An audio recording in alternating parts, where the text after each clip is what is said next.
If you live in a vehicle and don't have window covers, you might as well be naked.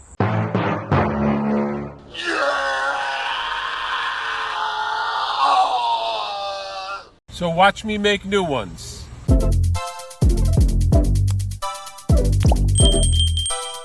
Yeah, as you could see, this is one of my old window covers. I still haven't thrown it out yet because I wanted to show you guys. I made this one out of just regular cardboard, and you could see it is just beat up, nasty, tons of tape on there.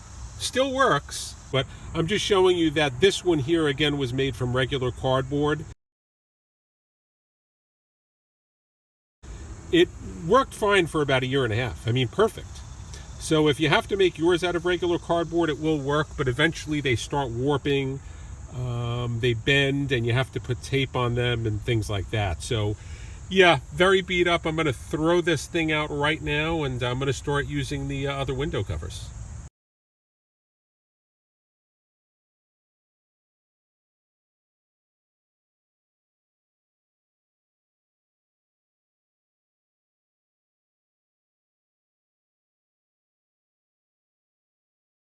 I'm assuming that most people are going to do all 4 windows, meaning the 2 driver's side front row and the passenger side the back row. You might be doing less. I don't know. That's up to you, but I am doing the full 4 windows. So I have here, these black sheets that you could see here. They're very, very large. These are actually corrugated plastic sheets. They call them Coroplast for short, corrugated plastic. These are actually the same plastic sheets that you would see on people's lawns when they put the signs up, people that are running for mayor or a house for sale. All of those signs are typically made with Coroplast, the corrugated plastic, just because this stuff can take a beating. It lasts forever. It's waterproof. It's virtually indestructible. I mean, unless you literally wanted to break it or cut it or something like that, nothing is really gonna break this or destroy it at all. Okay, so this is the craft paper I used. I don't know if you could see it there. It's nothing special at all. I just bought this a roll at Walmart. It's 75 square feet. It's 30 inches tall by 30 feet long.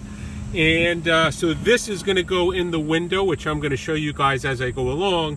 I'm going to push that into the window frame, and then I'm going to use a pen or a marker to essentially outline the window's interior, and that way I could then use that paper once I cut it out, and I could transfer it to this board and cut the shape out.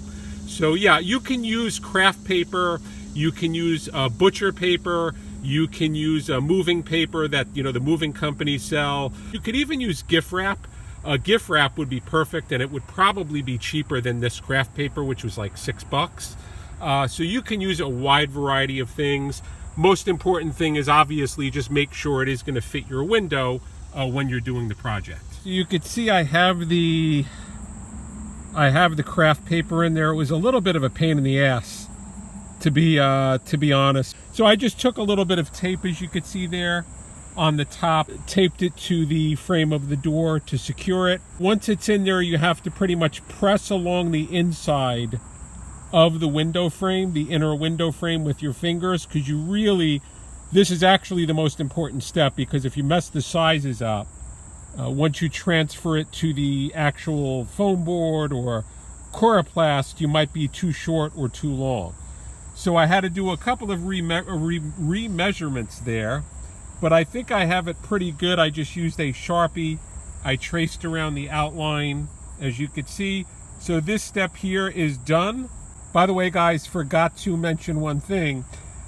This sizing, rigmarole that you're going to have to go through here, you're only really going to have to do this twice, even though there's 4 windows, because each window in each row is going to be the same on both sides.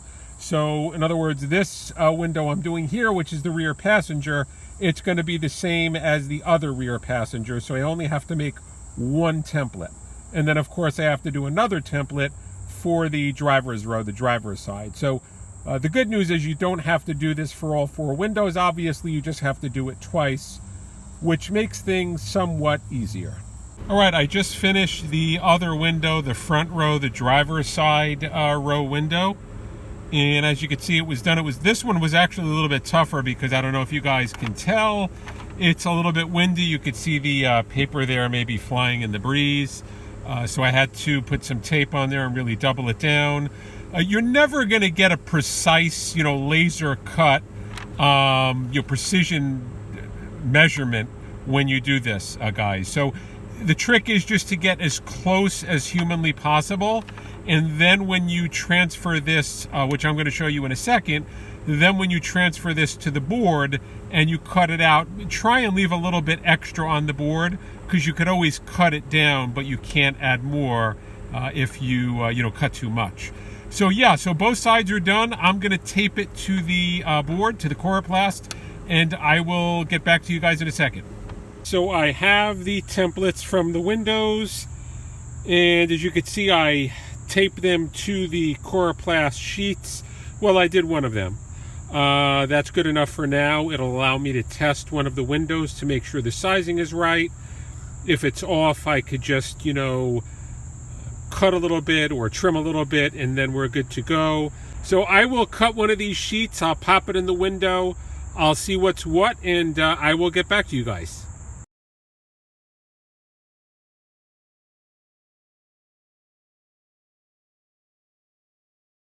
Alrighty, I'm back. One of the windows is done. It was a pain in the butt cutting that coroplast.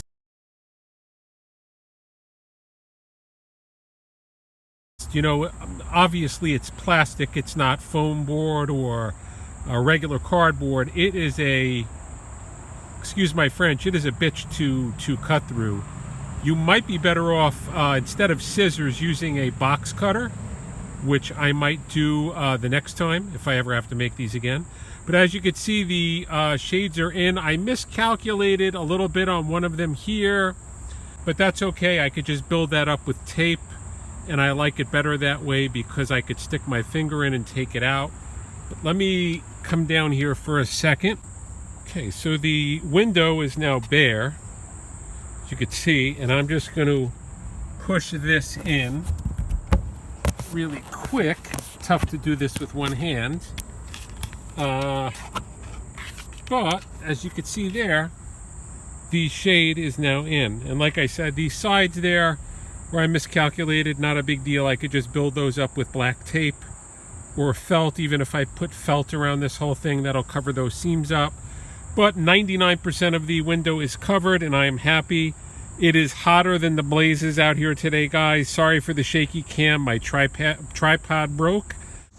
As you can see, pretty good job. And this is the other side. As you can see, it's like a mirror reflection, or it is a mirror reflection. So you can see the woods in the back of me, and nobody can see in that window. So let me take you around to the other side. Here's one with the window cover off. I just took it off to show you guys an example, with it up and then with it down. And as you can see everything inside very, very clearly. And then again, this is here with it up.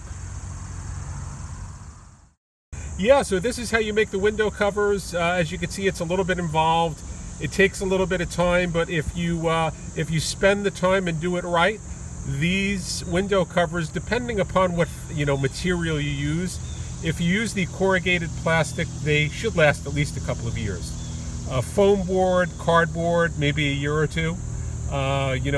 Just because it's not as durable, it's not waterproof or anything like that. But so that's the story. I hope you guys enjoyed. Thank you guys so much. I'll see you in my next video.